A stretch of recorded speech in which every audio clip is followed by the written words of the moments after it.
الحمد لله سبحان الله وبحمده سبحان الله العظيم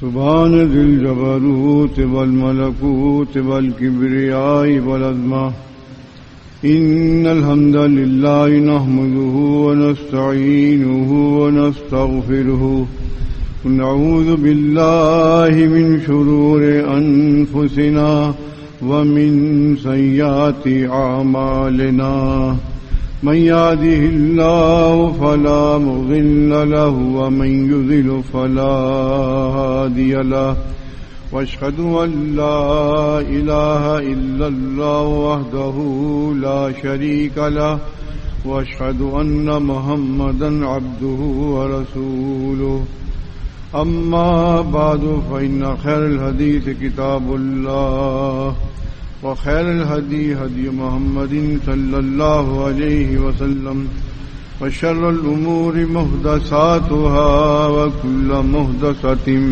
بدعة وكل بدعة ضلالة وكل ضلالة في النار.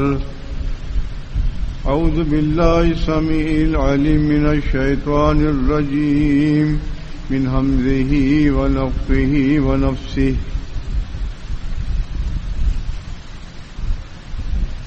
يا أيها الذين آمنوا كتب عليكم الصيام كما كتب على الذين من قبلكم لعلكم تتقون أيام معدودات فمن كان منكم مريضا أو على سفر فعدة من أيام أخر وللذين يطيقونه فدية طعام مسكين فمن تطوع خيرا فهو خير له وأن تصوموا خير لكم إن كنتم تعلمون.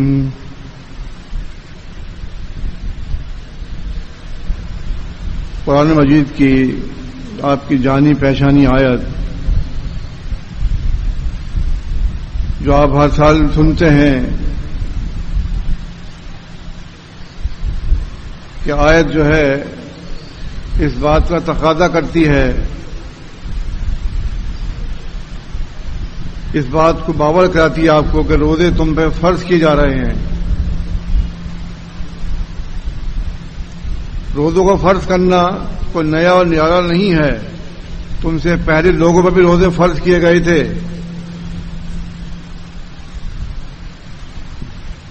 اور روزوں کی غرض و غائد جو ہے وہ ہے تقوی حاصل کرنا.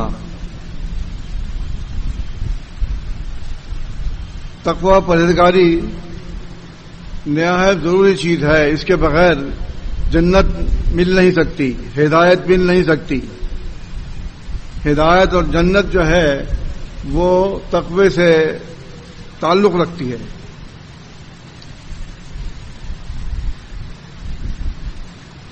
آپ کو دو تین حدیث سناتا ہوں میں تقوی کے بارے میں. صحیح بخاری کی حدیث ہے، اللہ کے رسول صلی اللہ علیہ وسلم نے ایک چادر پہ نماز پڑھی. چادر پہ نقوش بنے ہوئے تھے، بیل بوٹے بنے ہوئے تھے. ان بیل بوٹوں نے اور نقوش نے آپ کو اپنی طرف مائل کرنے کی کوشش کی. اللہ کے رسول صلی اللہ علیہ وسلم نے نماز پڑھی مشکل سے اور سلام پھیرا اور فوراً اس چادر کو غصے سے اٹھایا اور کہا کہ اس چادر کو لے جاؤ اور ابو جہم کو واپس کر دو. کسی متقی کے لیے یہ زیبا نہیں ہے کہ وہ ایسے کپڑے پر نماز پڑھے جس پہ بیل بوٹے نقش و نگار بنے ہوئے ہوں. ابو جہم سے کہو ان زبانیہ کی چادر مجھے دیں. جو شال جسے آپ دیکھتے ہیں حاشیہ اس کا موٹا ہوتا ہے اور شال جو ہے وہ ایک رنگ کی ہوتی ہے، مختلف رنگوں میں ہوتی ہے لیکن ہوتی ایک رنگ کی ہے. تو اس حدیث سے معلوم ہوا ادھر حدیث سے معلوم ہوا کہ متقی آدمی کا کام یہ ہے وہ کسی ایسے کپڑے پر ایسے جانماز پر جس پہ نقوش بنے ہوئے ہوں نماز نہیں پڑھے گا. یہ نماز پڑھنا منع ہے. اور آپ دیکھتے ہیں اکثر گھروں کے اندر جو جانمازیں ہوتی ہیں ان میں نقش و نگار بنے ہوتے ہیں, بیل بوٹے بنے ہوتے ہیں اور اس پر نماز پڑھی جاتی ہے. لیکن میں سمجھتا ہوں کہ جماعت المسلمین کی خواتین کو مرد حضرات کو اتنا شعور ضرور ہوگا کہ یہ کسی متقی کے لیے جائز نہیں ہے. رسول اللہ صلی اللہ علیہ وسلم نے منع فرما دیا کہ ایسے کپڑے پر نماز مت پڑھو جس پر نقوش بنے ہوں. یہ ہے تقویٰ, پرہیزگاری. صحیح بخاری کی حدیث ہے, اللہ کے رسول صلی اللہ علیہ وسلم گھر میں داخل ہوئے, ایک کھجور آپ کے بستر پر پڑی ہوئی تھی. آپ نے وہ کھجور اٹھائی اور اپنے منہ مبارک تک لے گئے. ایک دم دل میں یہ خیال آیا کہ یہ کھجور کہیں زکوٰۃ کی تو نہیں ہے. جیسے یہ خیال آیا دل میں تو دل نے عمل کیا, دماغ کو کہا کہ اس کو نہیں کھانا چاہیے. تو آپ نے کھجور کو یہ کہہ کر رکھ دیا, اگر مجھے اس بات کا خدشہ نہ ہوتا کہ تو کہے کھجور زکوٰۃ کی تو نہیں ہے تو میں تجھے کھا لیتا. تو آپ نے وہ کھجور نہیں کھائی اور اس کو چھوڑ دیا یہ سوچ کر کہ یہ کھجور زکوٰۃ کی نہ ہو. تو یہ ہے تقویٰ پرہیزگاری کہ آپ ان چیزوں سے بچ رہے ہیں جن چیزوں سے منع فرمایا ہے اسلام نے. صحیح بخاری صحیح مسلم کی حدیث ہے, عبد الرحمن بن عوف رضی اللہ تعالیٰ عنہ بڑے متقی اور پرہیزگار آدمی تھے. کیا کہنے ان کے تقوی کے اور ان کے پرہیزگاری کے. ان کے اندر دل کے اندر کسی قسم کا لالچ نہیں تھا, نہ کسی عہدے کا لالچ, نہ کسی عمارت کا لالچ, کوئی لالچ نہیں تھا. بالکل دین سے محبت کرتے تھے. ایک دن گزر رہے تھے تو چند لوگ کھانا کھا رہے تھے, تابعین. انہوں نے کہا کہ آئیے حضرت آپ بھی نوش فرمائیے, آپ بھی کھانا کھا لیجئے. عبد الرحمن رضی اللہ تعالی عنہ بیٹھے تو مرغ پکا ہوا تھا. مرغ کا گوشت جو ہے آپ روز کھاتے, لیکن یہ وہ دور ہے کہ مرغ نصیب نہیں ہوتا تھا لوگوں کو. آپ آج کل تو فارم کی مرغیاں مل جاتی ہیں آپ کو. اس زمانے میں دیسی مرغ ہوا کرتے تھے, مرغیاں ہوا کرتی تھی, لیکن بہت کم لوگ کھانے کو ملتا تھا اس گوشت, مرغی کا گوشت. جب انہوں نے دیکھا کہ مرغ کا گوشت پکا ہوا ہے تو وہ رونے لگے. بڑے پریشان میں تابعین کے, پتہ نہیں ہم نے کیا ایسی بات کر دی کہ حضرت رو رہے ہیں. ان سے پوچھا کہ آپ بتائیں گے آپ کیوں رو رہے ہیں, کیا ہم نے کوئی غلطی ہو گئی ہے. عبد الرحمن بن عوف رضی اللہ عنہ نے کہا کہ میں دیکھ رہا ہوں کہ کہیں دنیا میں ہم اچھے ایسے کھانے کھائیں اور جب قیامت کے دن اللہ کے حضور پیش ہوں تو ایسا نہ ہو کہ ہمارا دامن نیکیوں سے خالی ہو جائے. جو نیکی ہم نے دنیا میں کی ہیں اس کے عوض ہمیں اچھے کھانے نصیب ہو جائیں. یہ سوچ کر وہ کھا نہیں رہے تھے. دیکھا آپ نے, یہ ہے تقویٰ پرہیزگاری. یہی وجہ ہے کہ اللہ تعالیٰ نے قرآن مجید کی آیت میں دو لفظ استعمال کیے.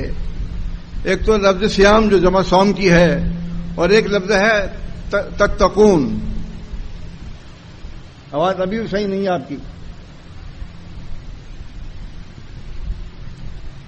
دیکھیے سامہ یصوم و سمون کے معنی ہیں پرہیز کرنا.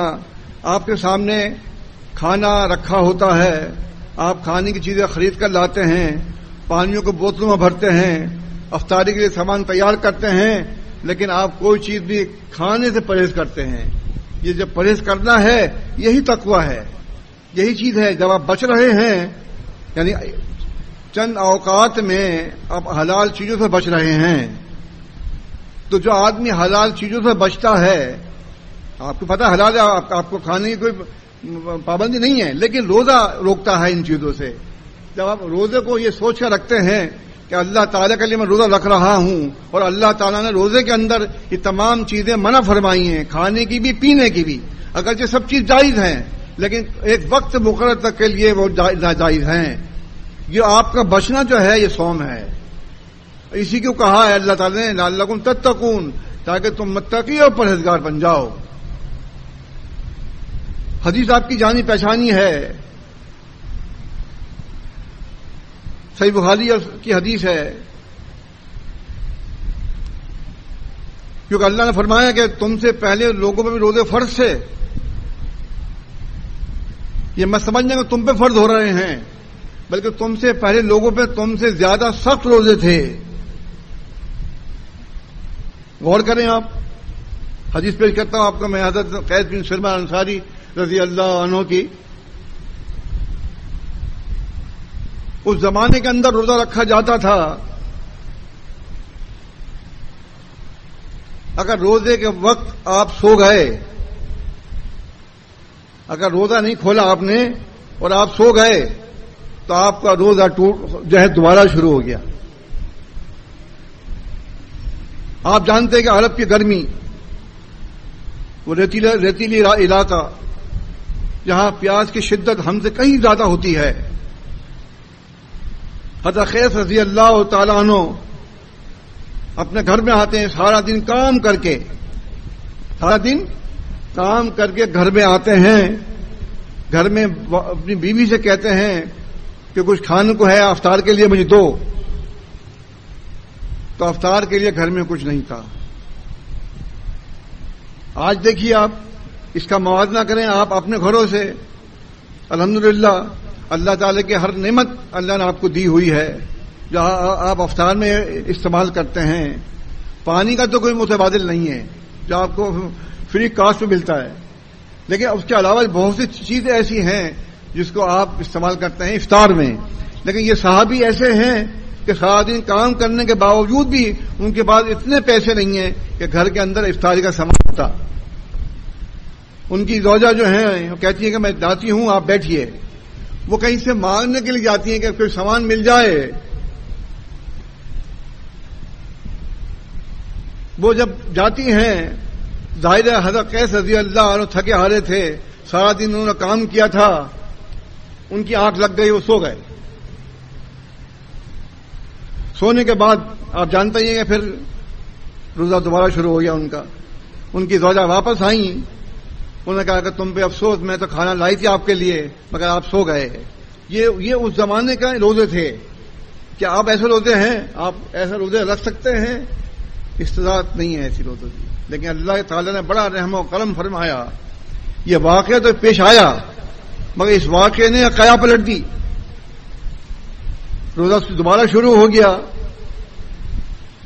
ساری رات ان کا روزہ چلا، صبح ہو گئی، دوپہر ہو گئی۔ جب دوپہر ہوئی تو ان کو غشی آئی اور بے ہوش ہو گئے۔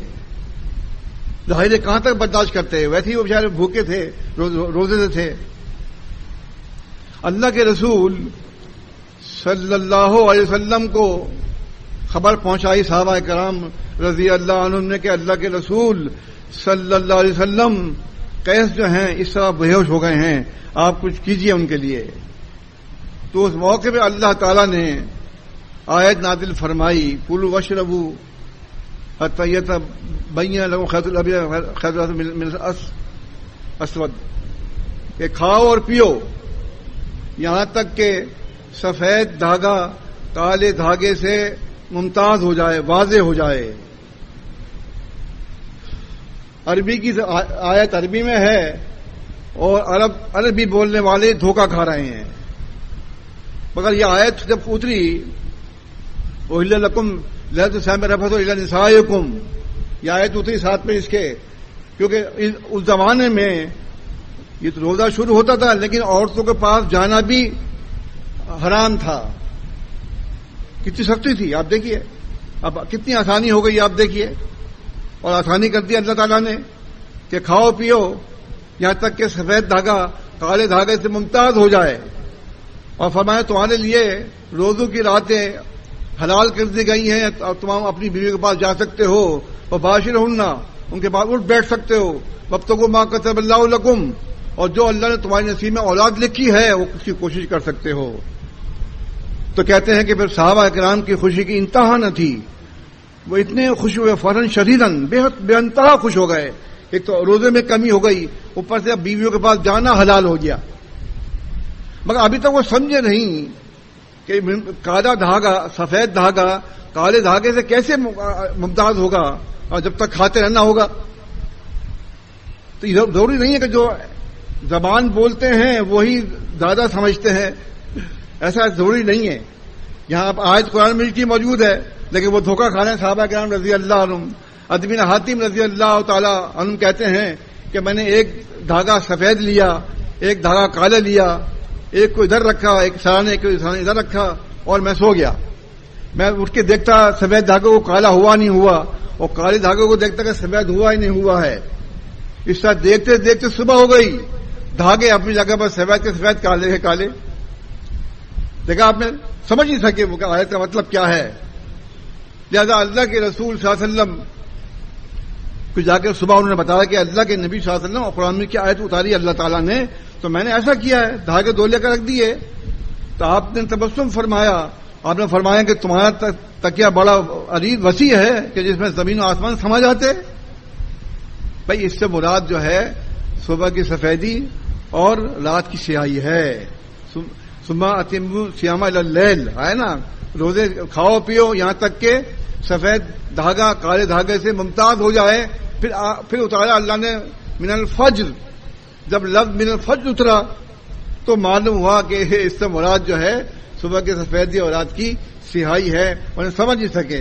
سعد بن سعد رضی اللہ تعالیٰ عنہ نے ایک پیر میں سفید دھاگا باندھا، دوسرے پیر میں کالا دھاگا باندھا، وہ کھاتے رہتے اور دیکھتے رہتے، یہ سفید دھاگا کالا ہو رہا نہیں ہو رہا ہے، اور کالا دھاگا سفید ہو رہا نہیں ہو رہا ہے، اور کھاتے رہتے۔ جب لفظ اترا من الفجر تو یہ غلط فہمی دور ہوئی، اور معلوم ہوا کہ صبح صادق جو ہے وہ سفید دھاگا ہے، اور جو مغرب کی جو سیاہی ہے وہ کالا دھاگا ہے۔ اس طریقے سے اللہ تعالیٰ نے مسلمین پر رحم فرمایا اور پہلے لوگوں کے مقابلے میں آپ کو ایک بہترین عمل دے دیا۔ صحیح مسلم احمد کی حدیث ہے صحیح سند کے ساتھ، رمضان کا مہینہ ہے، برکتوں کا مہینہ ہے، بہاریں پھیلی ہوئی ہیں۔ آپ شہری ملک کے دیکھیے کس طریقے سے فضا میں آپ کو ایک عجیب سی رونق دکھائی دے گی۔ آپ تو کھاتے ہیں سو جاتے ہیں نا، نہیں کبھی باہر نکل کے دیکھیں، آسمان کو دیکھیں کبھی آپ، تو آپ کو انشاءاللہ اندازہ ہوگا وہ جو برکتیں ہیں رحمتیں ہیں وہ دکھائی دیں گی۔ آپ دیکھیں گے تو دکھائی دیں گے اللہ تعالیٰ بھی، اور جب سوئیں گے تو اللہ کو کیا پرواہ رہے گی کہ تم سوتے ہو، کہیں گے آپ دیکھ لو تو یہاں ادھر تمہیں برکتیں گر رہی ہیں آسمان سے۔ نہیں، ایسا نہیں ہو سکتا۔ تو اس طریقے سے یہ مہینہ جو ہے برکتوں کا ہے، بخششوں کا مہینہ ہے، عمل کا مہینہ ہے۔ شروع ہوتا ہے رمضان کا مہینہ، جیسے استقبال رمضان سے مغالطہ ہو رہا تھا، نہیں یہ تو سب نے استقبال اس لیے کیا ہے کہ رمضان شریف کا مہینہ آ رہا ہے، اس کا استقبال کیجئے رمضان کے مہینے کا۔ کس طریقے سے؟ عمل کے ساتھ، روزوں کے ساتھ، قیام اللیل کے ساتھ، کیا سمجھے، تقوی کے ساتھ، تقوی پیدا کیجئے۔ یہ استقبال کرنے کا مقصد ہے، کیا سمجھے۔ دیکھیں اس کو غلط معلوم مت دیجیے، جو تو ہر چیز کے دو پہلو ہوتے ہیں، چاہے تو کوئی سے پہلو بھی دوسرا نکال دیں، نہیں مقصد ہمارا مطلب یہ تھا کہ استقبال رمضان کا مطلب یہ کہ رمضان کا مہینہ آ رہا ہے اور آپ کو اس بات کو پکار کہہ رہا ہے کہ تقوی اختیار کیجئے۔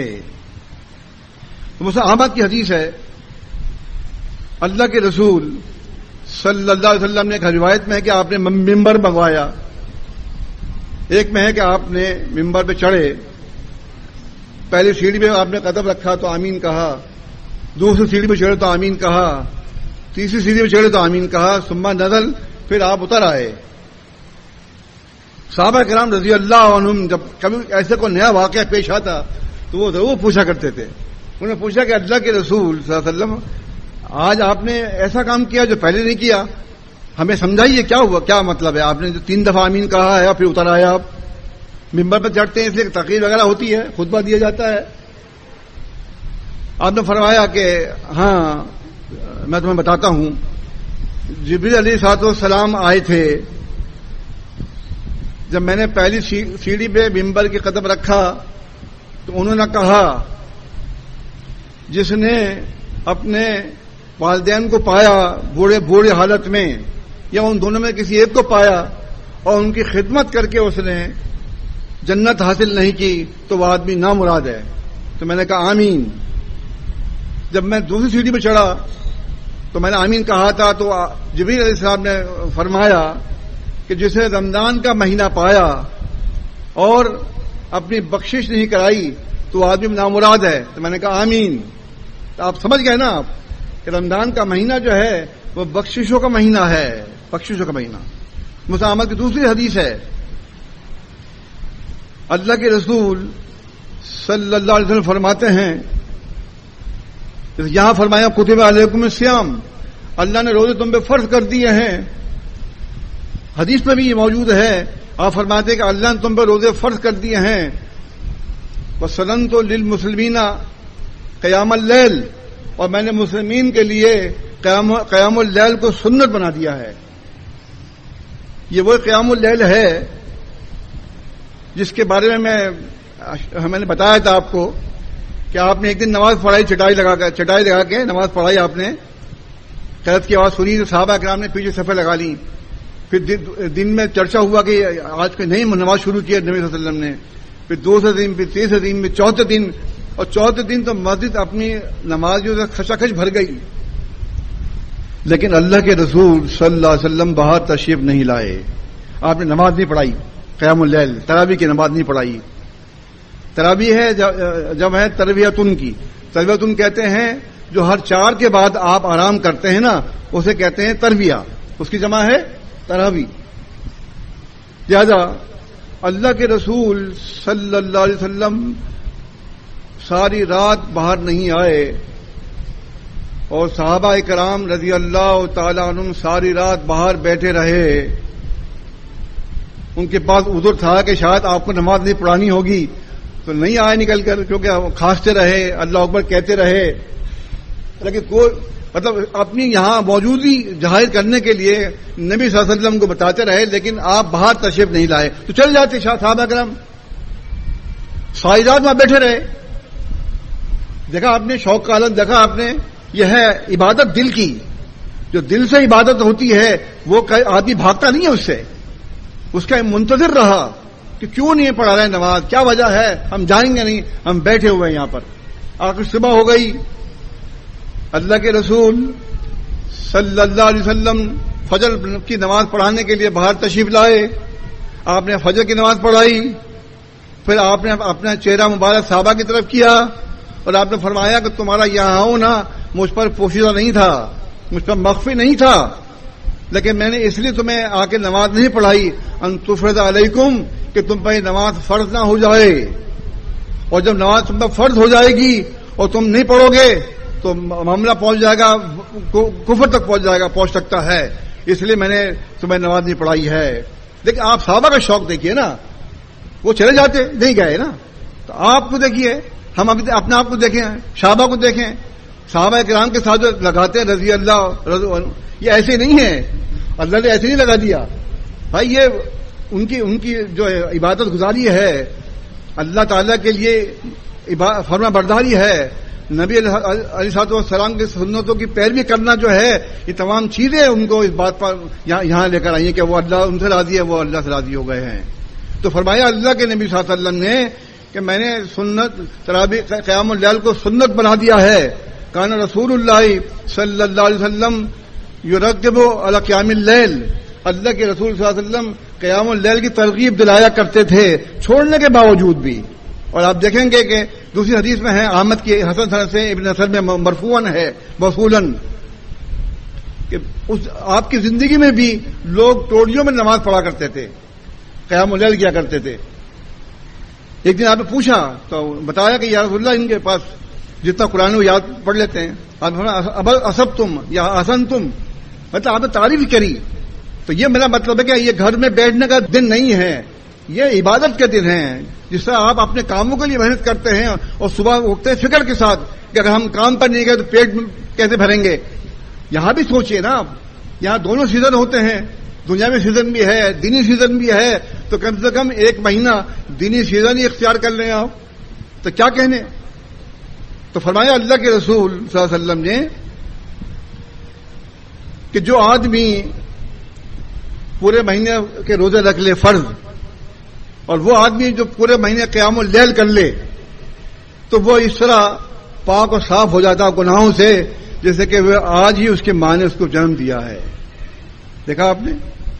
جب حج کرنے کے بارے میں بھی روایت موجود ہے, جو آدمی حج کر کے آتا ہے وہ بھی اس طرح پاک صاف ہو جاتا ہے جیسے کہ آج ہی اس کے ماں نے جنم دیا ہے. تو یہ بخششوں کا مہینہ, برکتوں کا مہینہ, مغفرتوں کا مہینہ ہے, اس کو ضائع مت کیجیے. اس کے لیے تھوڑا سا اپنے آپ کو تن آسانی چھوڑ دیجیے, اور مشقت ہوتی تو اٹھائیے. کم سوتے ہیں تو کوئی بات نہیں ہے, روزہ اگر سخت ہے تو کیا ہوا, کوئی بات نہیں ہے, اللہ تعالیٰ صبر دیتا ہے. اب دیکھیے مجھ جیسا آدمی جو عمر کا آدمی ہو اس کے بھی اللہ تعالیٰ توفیق دیتا ہے روزے کی, کوئی بات نہیں ہے. آج سے جوان لوگ روزوں سے بھاگتے ہیں, لیکن یہ بات ضرور ہے بچوں میں بھی شوق پیدا ہے. بچے چھوٹے چھوٹے بھی کہتے ہیں ہمیں روزہ رکھاؤ, ہم روزہ رکھیں گے. صحیح بخاری میں ہے کہ صحابہ کرام رضی اللہ تعالیٰ عنہم کے بچے اتنے چھوٹے ہوتے کہ جب روزہ رکھتے تو رو پڑتے, تو ان کو وہ کھلونے دے دیتے کھیلنے کے لیے, گڑیاں وغیرہ, تاکہ ان کا دل بہل جائے. تو یہ اصل میں دیکھیے جس طرح کہ آپ روزوں کو اہمیت دیتے ہوئے ان کو عادت ڈالتے ہیں. جو ابو داؤد احمد کی حدیث صحیح سند کے ساتھ کا, جو بچے بلوغت سے پہلے روزے رکھتے ہیں ان کا ثواب والدین کو ملتا ہے, بلوغت کے بعد خود ثواب ملتا ہے. تو جس طرح سے آپ روزوں کو اس طرح کرتے ہیں, اس طرح قیام اللیل کے لیے بھی اپنے بچوں کو ترغیب دلائیں. وہ جب ملے گی جب آپ خود کھڑے ہوں گے آگے. اگر آپ گھر میں سو رہے ہوں گے تو بچے تو آپ سے پہلے سو جائیں گے. نہیں, ایسا نہ کیجیے. آپ گھر چھوڑ دیجیے, اپنا بستر چھوڑ دیجیے, روزہ افطار کریں, تھوڑا آرام کریں, اور فوراً جہاں نماز ہو رہی ہے تراویح کی وہاں پہنچ کر اور قیام اللیل کیجیے. اپنے بچوں کو بھی لے کر جائیے, ان کو حافظ بنائیے. حافظ بنائیں گے یہ آپ کے لیے ایک بہترین عظمت کی بات ہے کہ جو بچہ قرآن مجید یاد کر لے, حفظ کر لے, اس کے لیے بہت بڑی بات ہے. جس طرح تک آپ دنیا میں تعلیم کو اہمیت دیتے ہیں, یہ تعلیم جو ہے قرآن مجید اس سے کہیں خوبی رکھتی ہے. لہذا قرآن مجید کی تعلیم کو ہیج مت کیجیے, اس کے دنیا میں تعلیم کو اوپر رکھیے.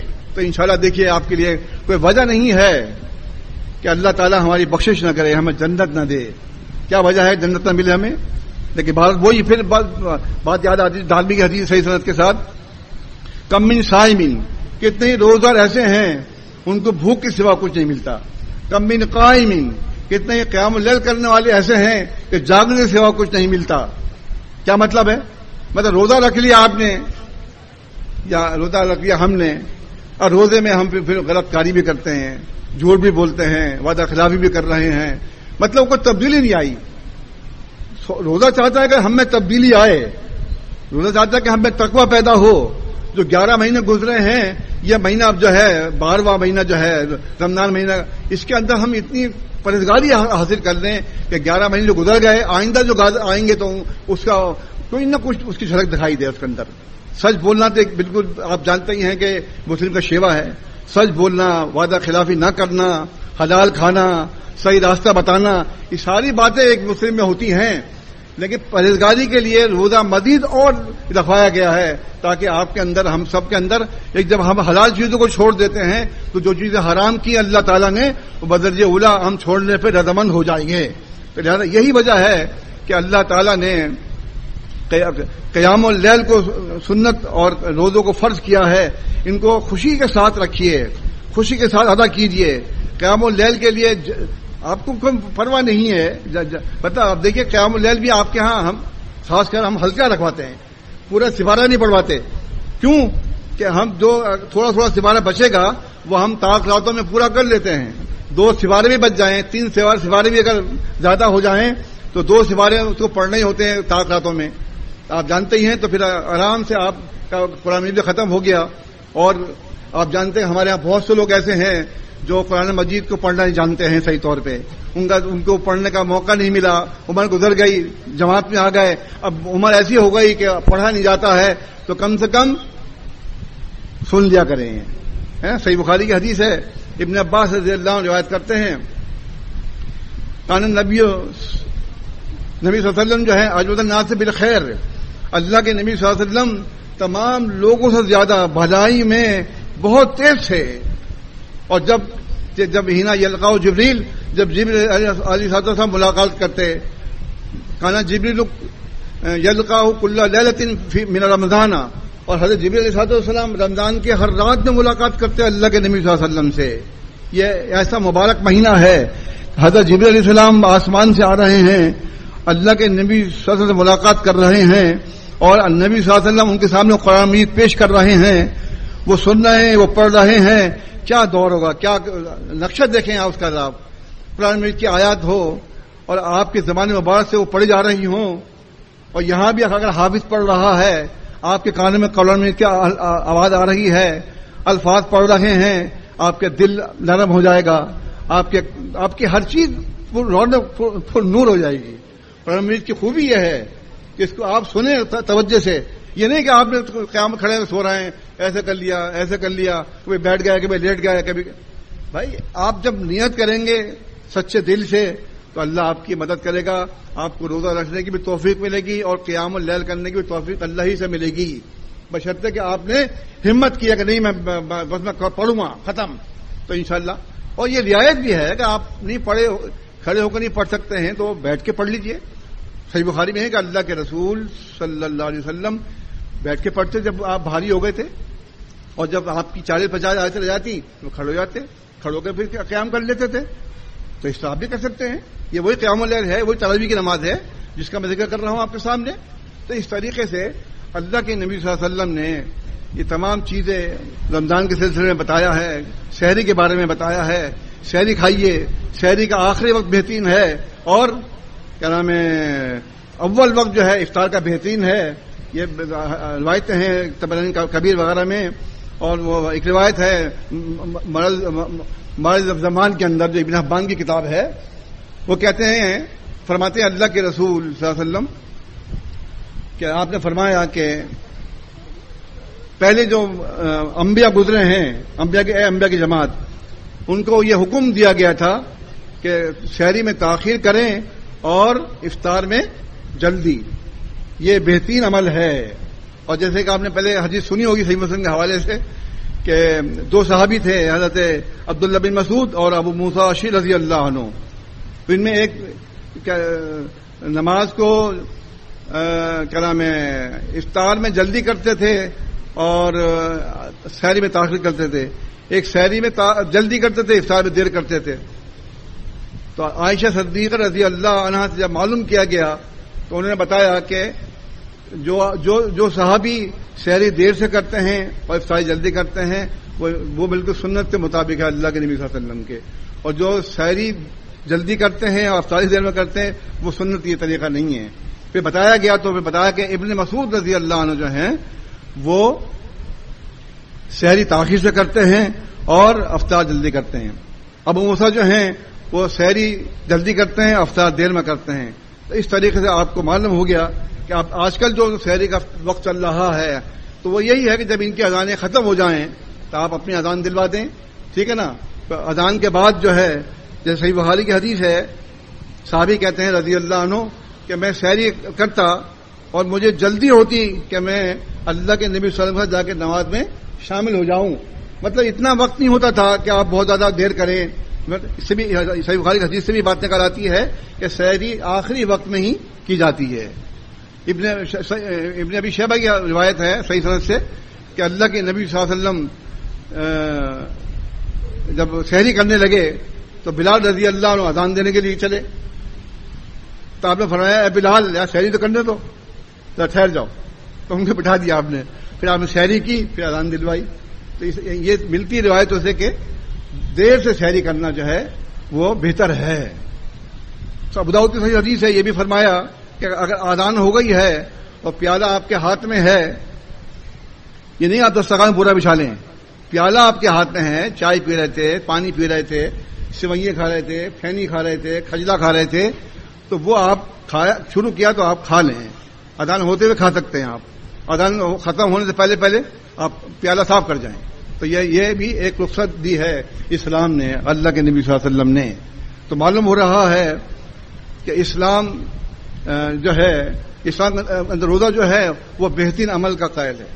صحیح بخاری کی حدیث ہے الصیام جنۃ, روزے ڈھال ہوتے ہیں. روزے ڈھال ہوتے ہیں. ڈھول کا مطلب کہ آپ کو ڈھال کا پتہ نہیں ہوگا, ڈھال کیسے کہتے ہیں. اب تو بندوق کا دور ہے. کسی زمانے میں تلوار ہوتی تھی ایک ہاتھ میں اور ایک ہاتھ میں ڈھال ہوتی تھی. ڈھال ہوتی تھی بیضوی, انڈے نما ہیں، تو آپ اپنا وار کرتے دشمن پر اور دشمن کا وار روکتے آپ ڈھال پر. یہ ہے الصیام جنۃ کا مطلب کیا ہے کہ اگر آپ روزے سے ہیں، الصیام جنۃ فلا یجہل ولا یرفث، جو آدمی روزے سے ہے وہ جہالت کی بات نہ کرے اور گالی گلوچ نہ کرے، کوئی بےحیائی کا کام نہ کرے. فإن قاتلہ شاتمہ، کوئی آدمی اگر اس سے جنگ لڑتا ہے، جھگڑا کرتا ہے یا گالی گلوچ کرتا ہے، یہ ہے موقع پہ، تو آپ اس موقع پہ روزے کو ڈھال بنائیں گے یہ کہہ کر انی صائم مرتین، کہ بھائی میں روزے سے ہوں، میں روزے سے ہوں. روزہ مجھے اس بات سے روکتا ہے کہ میں آپ سے لڑائی جھگڑا کروں، روزہ مجھے اس بات سے روکتا ہے کہ آپ سے گالی گلوچ کروں. یا آپ نے کبھی کہا ایسا؟ ابھی آپ لوگوں نے کہا نہیں کہا ہوگا. سوچے یہ بھی ایک ایسا مکالمہ ہے آپ نے سامنے کا کہ کبھی آپ سودا خرید رہے ہوں اور آپ روزے سے ہوں اور روزے میں بھاؤ تاؤ میں کچھ ہو گیا مسئلہ اور پھر آپ نے غصہ آ گیا آپ کو اور پھر آپ کو یاد آ گیا کہ میں روزے سے ہوں، تو آپ فوراً آپ ٹھہر گئے یا بات تھوڑی سی آگے نکل گئی تھی، آپ نے کہہ دیا اس سے دکاندار سے بھائی روزے سے ہوں، میں روزے سے ہوں. کبھی ہوا ایسا؟ ہوا ہے تو بہت اچھا ہمارے جس نے یہ جملہ دو نے کہہ دیے کہ میں روزے سے ہوں، روزے ہوا ہے کہ اس کے اندر تقویٰ الحمدللہ آ رہا ہے اور یہ مسلمین کا شعار ہے کہ اللہ تعالیٰ ان کو اس سے نوازتا ہے. تو مطلب کہنے کا یہ ہے کہ فرمایا اللہ کے نبی صلی اللہ علیہ وسلم نے کہ اس کو چاہیے وہ کہے دو مرتبہ کہ میں روزے سے ہوتا ہوں. والذی نفس بیدہ، اس ہستی ایسی قسم جس کے ہاتھ میں محمد میری جان ہے، روزدار کی منہ کی بو، اطیب عند اللہ من المسک، اللہ کے نزدیک جو ہے مشک کی خوشبو سے زیادہ پاکیزہ ہے. اللہ تعالیٰ نے وہ بو جو ہمیں خود اچھی نہیں لگتی، وہ اللہ تعالیٰ کے ہاں کس قدر عزت والی ہے. آپ دیکھا آپ نے؟ تو آپ کیوں ہیں یہ؟ اس لیے کہ آپ اللہ کے لیے روزہ رکھ رہے ہیں، اللہ کے لیے، کیونکہ آگے فرمایا وَيَتْرُكُ طَعَامَهُ وَشَرَابَهُ وَشَهْوَتَهُ مِنْ أَجْلِي، کیونکہ میری وجہ سے کھانا پینا اور خواہشات سے رک جاتا ہے.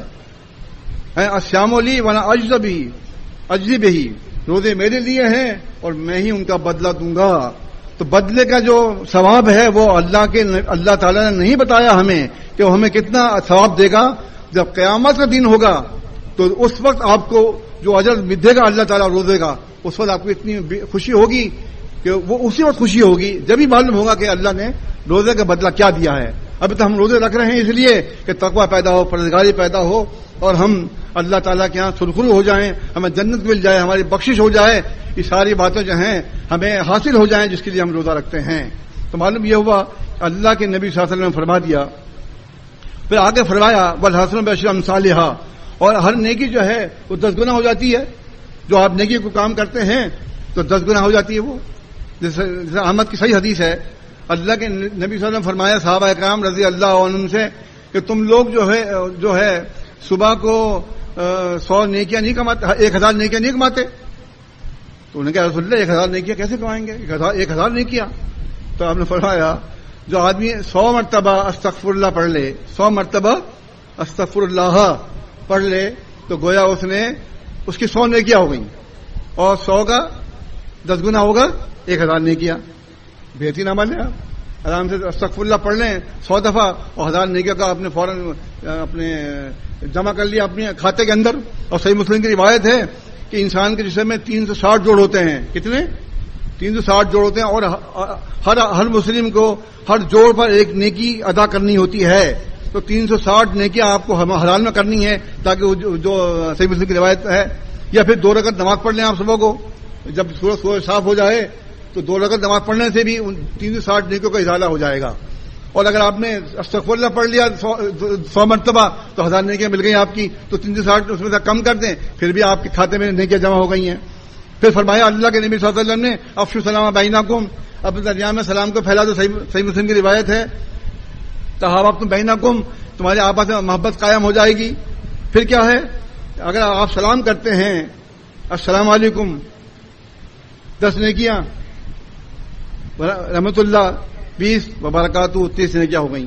یہ کہ آپ جب سلام کو پھیلا دیں گے اپنے اندر اٹھتے بیٹھتے سلام کریں گے تو یہ نیکیاں آپ کے کھاتے میں جمع ہو رہی ہیں. تو انشاءاللہ تعالیٰ بروز قیامت آپ کے لیے اللہ تعالیٰ جو ہے حساب کتاب لے گا. اس وقت آپ کو اس کا اندازہ ہوگا کہ آپ نے جو نیکیاں دنیا میں کی ہیں. مگر یہ بات یاد رکھیے, جو نیکیاں بھی آپ کر رہے ہیں ان پہ بھروسہ مت کیجیے. بھروسہ آپ کو اللہ پہ کرنا ہوگا. کیا سمجھے؟ بھروسہ آپ کو اللہ پہ کرنا ہوگا. یہ کیا مطلب؟ یہ ہے کہ جب آپ نیکیاں کر لیتے ہیں تو اللہ سے دعا کریں کہ اللہ تعالیٰ ہمارے نیکیوں کو قبول فرما. جب اللہ ہماری نیکیوں کو قبول فرما لے گا تو وہ نیکیاں ہمارے اللہ کے ہاں کام آئیں گی. اگر اللہ نے نیکیاں قبول ہی نہیں کی تو ہماری کام کرنے کا کوئی فائدہ نہیں ہے. تکبر مت کیجیے. تکبر کریں گے وہ بھی نیکیوں کو کھا جاتا ہے, یہ تکبر جو ہے. تو اس طریقے سے اس مہینے کے اندر اپنے جو رمضان کے جو دوسرے مسائل ہیں ان تمام کو یاد رکھیے. یہ مہینہ جو ہے, ترمذی کی صحیح حدیث ہے, عثمان بن عفان رضی اللہ عنہ کہا کرتے تھے کہ رمضان کا مہینہ زکوٰۃ کا مہینہ بھی ہے. جو لوگ زکوٰۃ نکالتے ہیں ان کو چاہیے کہ وہ رمضان کے مہینے میں زکوٰۃ نکال دیں. تو زکوٰۃ نکالنا بھی بہت ضروری عمل ہے. اس کے لیے آپ تیاری کیجئے. وہ تو مجھے معلوم ہے کہ آپ آخری عشرے میں زکوٰۃ نکالتے ہیں, اور جبھی آپ کو مطلب یہ کہ کوشش ہوتی ہے اور تشویش ہوتی ہے کہ بھائی زکوٰۃ دینی ہے. بھائی کیا ضرورت ہے آپ کو؟ شروع مہینے میں نکال دیں.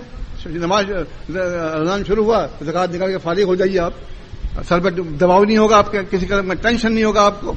لیکن نہیں, وہ آخری ہفتے میں جا کے جب دیکھیں گے لائن لگی ہوگی مسجد کے اندر اور پرچیاں کٹوا رہے ہوں گے, تو اس سے پہلے بھی آپ زکوٰۃ دیں گے تو وہ زکوٰۃ بھی اس کا بھی ثواب اتنا ہی ہے.